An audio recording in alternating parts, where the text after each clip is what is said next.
দেখো তো আইসির এখানে কতগুলো স্ট্রাকচার বলে দিয়েছে, ঠিক আছে? 5টা অন্তত স্ট্রাকচার আমি দেখতে পাচ্ছি। আমি প্রথমে সেই স্ট্রাকচার গুলো লিখছি, ঠিক আছে? তো ফার্স্ট যে স্ট্রাকচারটা রয়েছে, যেটা অবভিয়াসলি খুব ইম্পর্টেন্ট, যে স্ট্রাকচারটা আমরা এখানে দেখতে পাচ্ছি, তো সেই স্ট্রাকচারটা ফার্স্ট যে স্ট্রাকচারটা রয়েছে সেই স্ট্রাকচারটা হচ্ছে এরকম, যে structure of predication. Structure of predication. Structure of predication. Structure of প্রেডিকেশনে কি রয়েছে? সাবজেক্ট প্লাস প্রেডিকেট বলা হচ্ছে, এটা হচ্ছে সাবজেক্ট প্লাস প্রেডিকেট, ঠিক আছে? আচ্ছা, এরপরে নাম্বার 2 বলছে structure of complementation. Structure of complementation. Complementation এইটাকে বলা হচ্ছে verbal plus complement. Verbal plus complement. Verbal plus complement. Number 3 যেটা বলা হচ্ছে structure of modification. Structure of modification.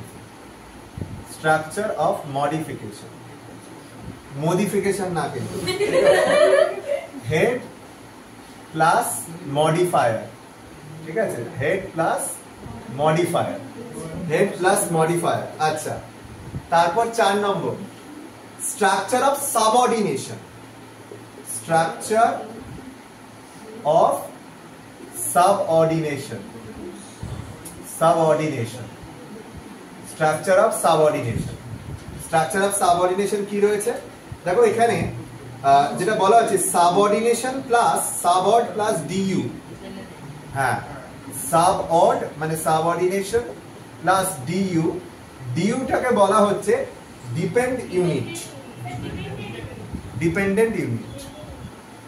Dependent unit, ঠিক আছে? ডিপেন্ডেন্ট ইউনিট বলা হচ্ছে। ওকে, তারপর লাস্ট যেটা রয়েছে সেটা হচ্ছে স্ট্রাকচার অফ কোঅর্ডিনেশন।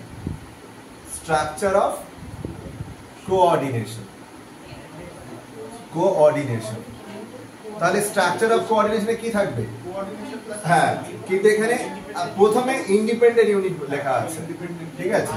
প্রথমে আইইউ, তারপর হচ্ছে কোঅর্ড, তারপর হচ্ছে কোঅর্ড। কোঅর্ড মানে কোঅর্ডিনেশন। আইইউটা কি? Independent unit.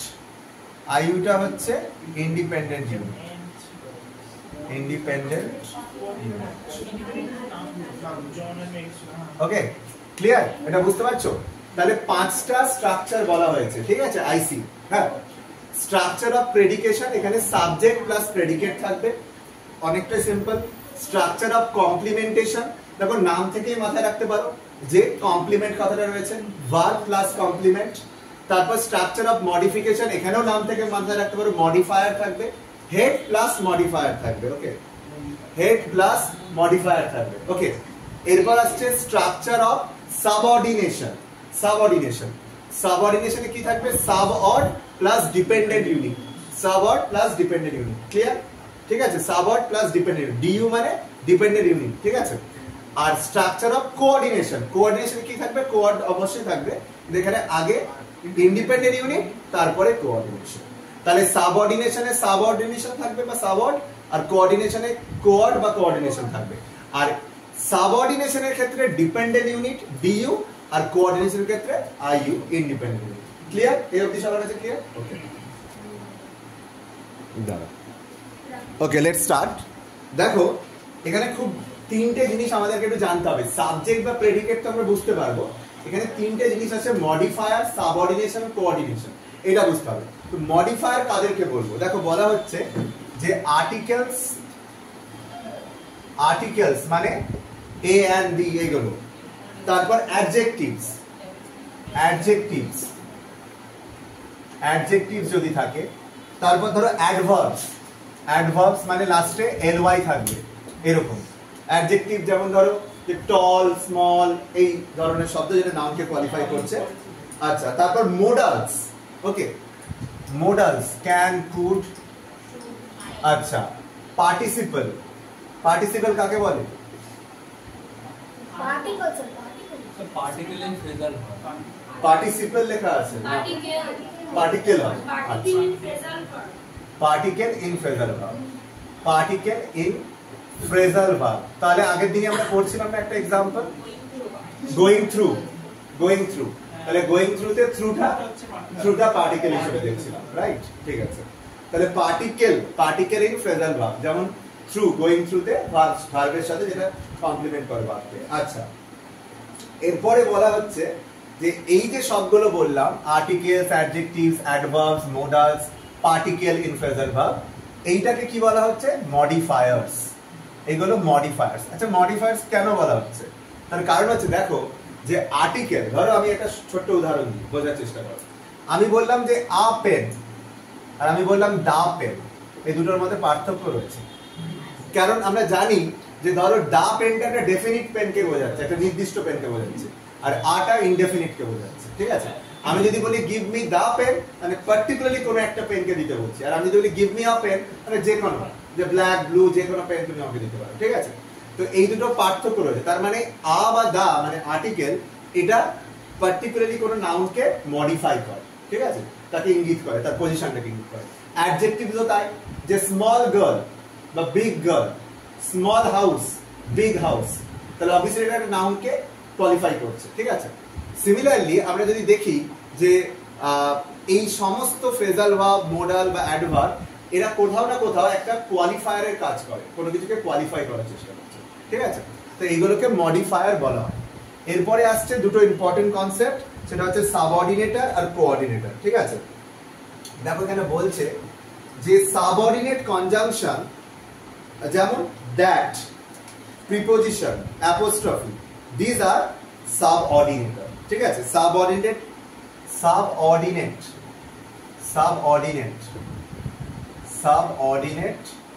Conjunction. Subordinate conjunction মানে, যেমন ধরো একটা এক্সাম্পল আমরা বলতে পারি দ্যাট। তোমরা সবাই জানো একটা সেন্টেন্সে একটা অংশের সাথে আরেকটা অংশকে যুক্ত করার ক্ষেত্রে দ্যাটের রোল রয়েছে, ঠিক আছে? তো দ্যাটকে আমরা সেইভাবে বলতে পারি। আর রয়েছে প্রিপোজিশনস আর apostrophe. Preposition, apostrophe. Preposition obviously on বা ইন, এরকম প্রিপোজিশন, আর অ্যাপোস্ট্রফি এইগুলোকে বলা হচ্ছে দিস আর সাবঅর্ডিনেটরস, আর they are subordinated.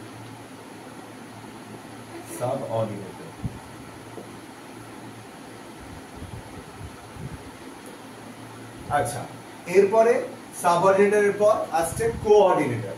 এখানে নামেও একটা জিনিস বোঝার দরকার আছে, যদি এটা কনসেপচুয়াল লেভেলে, যে সাবঅর্ডিনেট বা সাব কথাটা যেখানেই থাকছে, সেটা কোনো কিছুর অধীনস্থকে বোঝায়, কোনো কিছুর অধীনস্থকে। আর কোঅর্ডিনেটর কোনো কিছুর সমান যেটা, সেইটাকে বোঝায়, ঠিক আছে?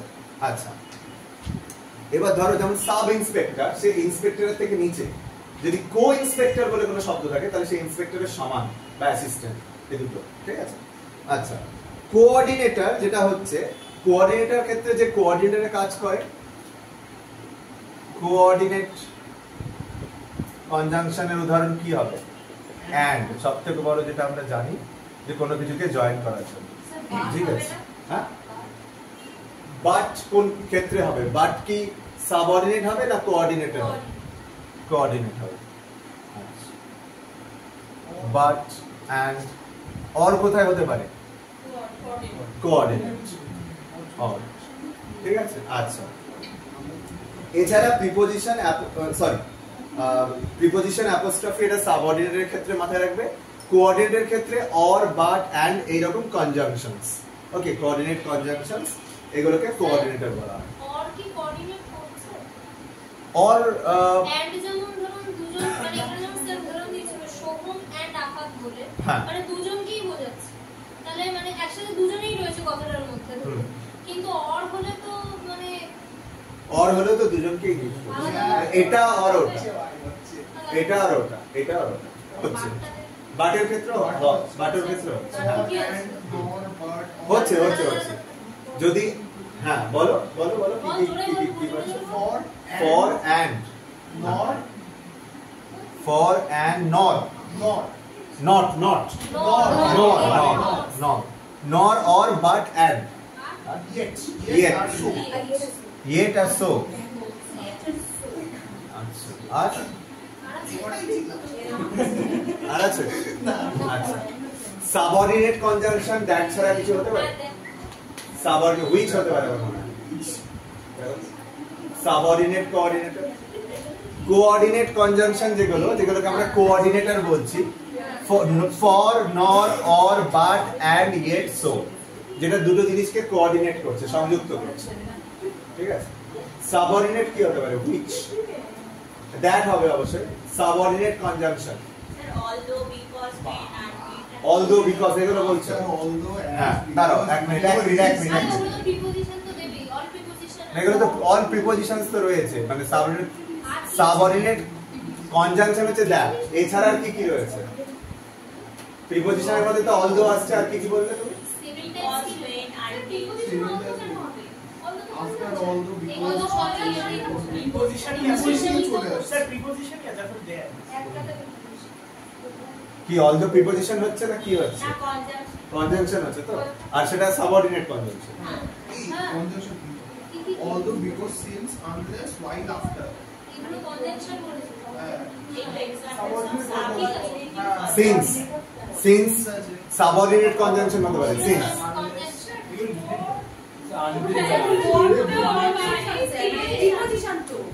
হ্যাঁ মানে for the preposition unless until এগুলো হতে পারে আচ্ছা ঠিক আছে ভেরি গুড সাবঅর্ডিনেটরের মধ্যে আনলেস এটাকে ঠিকভাবে লেখা যাক তাহলে আমরা বুঝতে পারব সাবঅর্ডিনেট কনজাংশন যেগুলো রয়েছে তার মধ্যে সবার আগে স্যার যেটা বলেছেন দ্যাট এছাড়া আর বলছো অলদো আর কি হতে পারে সাবঅর্ডিনেট কনজাংশন আর কি হতে পারে বলো আনটিল আনলেস আনটিল while তো বোধহয় প্রিপোজিশনের ক্যাটাগরিতে পড়ে না although because সাবঅর্ডিনেট হ্যাঁ ঠিক আছে ঠিক আছে আনটিল চলো আচ্ছা সাবঅর্ডিনেট কনজাংশনের ক্ষেত্রে যেগুলো হতে পারে যে এইগুলো কনজাংশন এছাড়া যে কোনো প্রিপোজিশন থাকতে পারে আর যে কোনো অ্যাপোস্ট্রফি থাকতে পারে এনি অ্যাপোস্ট্রফি তো দিস আর সাবঅর্ডিনেট কনজাংশন ঠিক আছে এইগুলোকে আমরা যেটা বলছি যে অবভিয়াসলি সাবঅর্ডিনেটর ওকে আচ্ছা আরেকবার বলে দিচ্ছি একটু বুঝে না মডিফায়ার্স ফার্স্ট আমরা মডিফায়ার বলছি কোনগুলোকে আর্টিকেলস অ্যাডজেক্টিভস অ্যাডভার্বস মডালস কোন পার্টিকেল ইন ফ্রেজাল ভার্ব সেইগুলোকে আমরা মডিফায়ার বলছি যেটাকে সাবঅর্ডিনেটর বলছি হ্যাঁ ফর প্রিপোজিশন হ্যাঁ কিন্তু ফর কোঅর্ডিনেটর কাজ করছে না আচ্ছা চলো তো বললো আমাকে ফর যে আমি সেই জন্য করি ফর প্রিপোজিশন কিন্তু সে কোঅর্ডিনেটর কাজ করতে পারে কারণ কোঅর্ডিনেটরের ক্ষেত্রে কোনো পার্টিকুলার টাইপ তো বলে দেয়নি কোঅর্ডিনেট কনজাংশন বলতে আমরা যেগুলোকে কোঅর্ডিনেট করছে যেমন but and yet so or nor for কি ছিল ফর ছিল okay for nor or but and yet so এই কনজাংশন এগুলোকে অ্যাকচুয়ালি এগুলো কনজাংশন না to be honest as parts of speech কিন্তু ফাংশনিং ক্ষেত্রে they act as coordinate conjunction তারা কনজয়েন করে এদেরকে কোঅর্ডিনেটর বলছি আর সাবঅর্ডিনেটর কাদের বলছি সাবঅর্ডিনেটের ক্যাটাগরি হচ্ছে প্রথমে কিছু কনজাংশনস রয়েছে যেমন দ্যাট অলদো আনলেস আনটিল এছাড়াও প্রিপোজিশন থাকতে পারে কিছু এবং অ্যাপোস্ট্রফি থাকতে পারে সেগুলোকে সাবঅর্ডিনেটর বলছি পার্টিকেল হচ্ছে যেমন ধরো গো থ্রু তো গো থ্রুর ক্ষেত্রে আমরা হ্যাঁ এই থ্রুটা হচ্ছে পার্টিকেল আর এই গোটা হচ্ছে ভার্ব এটা হচ্ছে ভার্ব ঠিক আছে ক্লিয়ার তাহলে বোঝা গেল